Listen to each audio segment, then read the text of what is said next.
یار سب سے پہلے تو ماحول کی بات ہوتی ہے اور وچ از ٹرو کہ ماحول بہت ضروری ہے. اس کی مثال ایسے ہے، اب ایک پٹھان کے گھر بیٹا پیدا ہوتا ہے یا بیٹی پیدا ہوتی ہے تو ڈیفینیٹلی یہی ہے کہ پشتو بولے گا، ٹھیک ہے، کیونکہ پٹھان کا بیٹا ہے. لیکن اگر بچپن سے وہ انگلش سنتا رہے تو وہ انگلش ہی بولے گا. کیوں؟ کہ اس نے پشتو نہیں سنی، انگلش سنی ہے. تو ماحول سے ظاہر ہوتا ہے کہ آپ جس طرح کا ماحول دیں گے بچہ اسی طرح اپنے آپ کو ڈیولپ کرے گا، اور اپنے آپ کی جو اس کی نیچر ہوگی یا اس کی لینگویج ہوگی یا اس کا چال چلن ہوگا وہ اس ماحول کے تحت ہوگا، کیونکہ وہ دیا گیا ہے. اسی طرح جب تبلیغ کی بات آتی ہے تو جب آپ تبلیغ میں جائیں گے نہیں، آپ کو پتہ ہی نہیں ہوگا آپ اللہ رسول کی بات کیسے کریں گے. اور ویسے بھی کہتے ہیں کہ جب آپ کو دین پہ گرفت نہیں ہے تو بحث بھی نہیں کرنی چاہیے، کیونکہ آپ کو پتہ ہی نہیں، آپ اس میں معاذ اللہ کہ آپ کوئی کفریہ کلمات بول دیں. تو جب آپ ماحول میں جائیں گے تو آپ کو پتہ ہوگا نا، آپ کو مزہ آئے گا کہ یار یہ جو بات کر رہے ہیں اس کا اصل میں مزہ کیا ہے. مزہ تب آئے گا جب آپ ماحول سے اٹیچ ہوں گے، سیکھیں گے. کیونکہ اب مجھے پتا ہے کہ میں نے ان سوئنگ کیسے کرنی ہے، وہ مجھے سیکھنی پڑی ہے تو پتا ہے نا. اسی طرح آپ کو دنیا اور دین کا تب پتا چلے گا جب آپ دین میں جائیں گے، اور جب آپ دین میں جاتے ہیں تو دنیا کا پتا چلتا ہے. دنیا میں رہ کے دین کا نہیں پتا چلتا.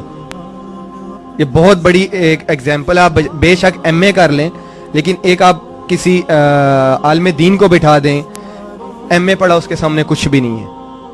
کیونکہ جس کو دین کا پتا ہے اس کو پوری دنیا کا پتا ہے. دنیا کچھ بھی نہیں ہے، یہ اس میں کوئی شک نہیں ہے، کیونکہ ہم پوری دنیا گھومے ہوئے ہیں، ہمیں بڑا آئیڈیا ہے کہ یہ ایک وقتی طور پہ مزہ ہوتا ہے. اور کئی دفعہ ہوتا ہے نا کہ کوئی شیطانی کام کرنے کا دل کرتا ہے تو وہ جب بندہ کر لیتا ہے تو بڑا پچھتاوا ہوتا ہے کہ یار مجھے جھوٹ نہیں بولنا چاہیے تھا، یار مجھے گالی نہیں دینی چاہیے تھی، شاید اس کا دل ٹوٹ گیا ہو.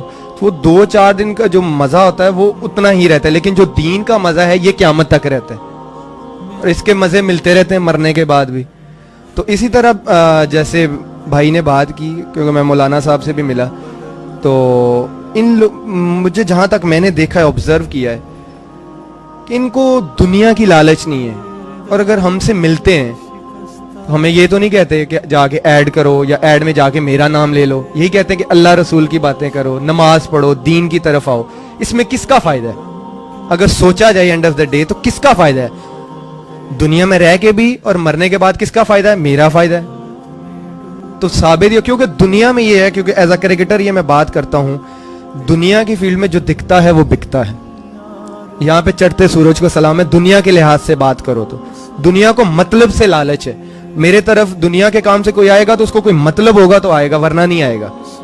اب یہ جو لوگ ہم پہ ایفرٹ کرتے ہیں وہ کس لیے کرتے ہیں؟ کہ ہماری دنیا اور آخرت اچھی ہو جائے. تو یہ ہونا بھی چاہیے. اب جیسے عرفان بھائی نے بولا کہ دوستی ہماری ہوئی، اب دیکھ لیں ان لوگوں نے میرے ساتھ پیسے کے لیے تو دوستی نہیں کی. میں جب کھیل رہا تھا تو آئی تھنک کم اٹیچ تھے یہ لوگ. شاید سرما صاحب ہیں، وہ میں جب کھیل رہا تھا تب ان سے میری سلام دعا نہیں تھی اتنی.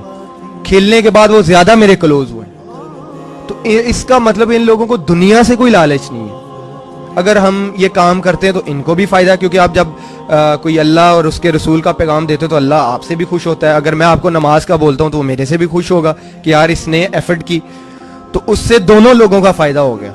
اس میں بیچ میں کوئی دنیاوی فائدہ نہیں آیا، دینی آیا. اور آپ کے ایمان کا آیا کہ آپ کا ایمان بھی تازہ رہتا، آپ کا دل خوش رہتا، آپ کا رب آپ سے خوش رہتا، آپ کے نبی آپ سے خوش رہتے ہیں.